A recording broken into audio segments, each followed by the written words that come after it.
আজি লংকা হস্পিটেলৰ সন্মুখৰ ভাগত যিমানখিনি লেতেৰা আছিলে মোৰ লগত আছে নখালী বাবু আৰু মহেন্দ্ৰ মণ্ডল আছে লংকাৰ ফটো ব্যৱসায়ী আৰু লগত আছে জয় ৰয় আৰু অভিৰাম আমি চাৰিওজনে সুন্দৰভাৱে আজি একদম চাব পাৰে আপোনালোকে ধুনীয়াকে জংঘলবিলাক চাফা কৰি দিলো লেতেৰাবিলাক যিমান আছিলে জাবৰ জোথৰ উঠাই অলপ ধুনীয়াকে চাফা কৰাৰ ব্যৱস্থা কৰিলো যিহেতু আমি যোৱাকালি আমি নখালী বাবু আৰু মই বহুতো গাড়ী ব্যৱস্থাৰ কাৰণে বহুতো দৌৰা-দৌৰি কৰিলো কিন্তু আমি গাড়ী নাপালো সেই গতিকে আমি উপায় নাপাই আমি নমস্কাৰ মোৰ নাম গাৰ্গীপ্ৰিয়া গোহাঁই মই শংকৰদেৱ বিদ্যানিকেতনত পঢ়ো আজি আমি লংকাখন চাফা কৰিবলৈ আহিছো সবে লংকাখন চাফা কৰিব লাগে ও ভাই তোমাৰ কি নাম আছিল জয় ৰয় এয়া জয় ৰয় আহিছে আৰু তোমাৰ ভাই কি নাম আছিল অলপ মুখখন অলপ দেখাই দিয়া না ভাই অভিৰাম এই অভিৰামো আহিছে আৰু দাদা সবে চিনি পাই লংকা বজাৰৰ ফেমাছ ফটো দোকানী দেই মহেন্দ্ৰ মণ্ডল মোৰ নাম মহেন্দ্ৰ মহেন্দ্ৰ দা দেখিছে এটা ফোন কৰিছো মহেন্দ্ৰ দা হাজিৰা একদম কাৰেক্ট 7টা বজাত আহি গৈছে আৰু এইপিনেতো আছে আমাৰ লংকা লিডাৰ হয় আৰু ঝাৰুৰ ব্যৱস্থা কৰিছে তো দাদাক বহুত বহুত ধন্যবাদ দাদা ইয়াৰা হয় আপোনালোকৰ কামখিনি দেখি পেলাই মোৰ বহুত ভাল লাগিছে মই ভাবোঁ যে আপোনালোকৰ লগত আমিও সহযোগিতা কৰোঁ কাৰণ আপোনালোকে যিটো কাম কৰিছে এইটো চবৰ কাৰণে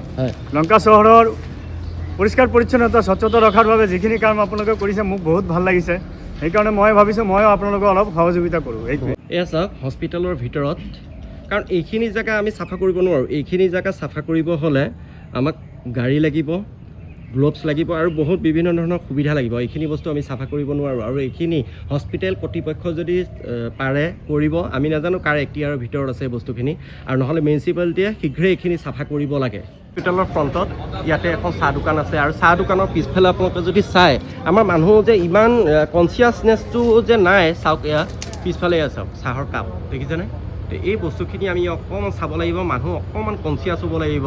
এতিয়া আমি হস্পিটেলৰ ভিতৰত সোমাই পিনে আমি চাফা কৰিব নোৱাৰোঁ কাৰণ চাওক পাৰোঁ কিন্তু এতিয়া ধৰি লওক ইয়াত যদি জ্বলাই দিওঁ কাৰণ আজি আমাৰ গাড়ীও অহা নাই গতিকে এতিয়া যদি আমি এই বস্তুখিনি জ্বলাই দিয়াৰ ব্যৱস্থা কৰোঁ তেতিয়াহ'লে হয়তো ইয়াত কাৰেণ্টৰ তাঁৰ চাৰ আছে বিভিন্ন ধৰণৰ বস্তু আছে কিবা এটা ক্ষয় ক্ষতি কৰিলে হিতে বিপৰীত হৈ যাব আৰু মানুহে আমাক বেয়া পাব সেইটো কাৰণে বিনম্ৰভাৱে অনুৰোধ জনাইছোঁ যদি আমাৰ ভিডিঅ'টো চাই আছে যোনে চাহ বিক্ৰী কৰে ইয়াত অকণমান আপোনালোকে কনচিয়াছ হ'ব ডাষ্টবিন এটা নিজে বনাই লওক না কিমান টকা খৰচ হ'ব প্ৰায় শেষ হৈছে আৰু অলপ আছে আৰু মোটামুটি অলপ সময়ৰ ভিতৰতে এইখিনি শেষ হৈ যাব আৰু চবচে বেটাৰ হ'ব আমাৰ যদি গাড়ী থাকে আমি গাড়ী ব্যৱস্থা অহা সপ্তাহৰ পৰা গাড়ী ব্যৱস্থা কৰিম আৰু যদি কোনোবাই যদি দিব বিচাৰে গাড়ী আমি তেলৰ খৰচ দি দিম ড্ৰাইভাৰৰ যিটো মাননি সেইটোও দি দিম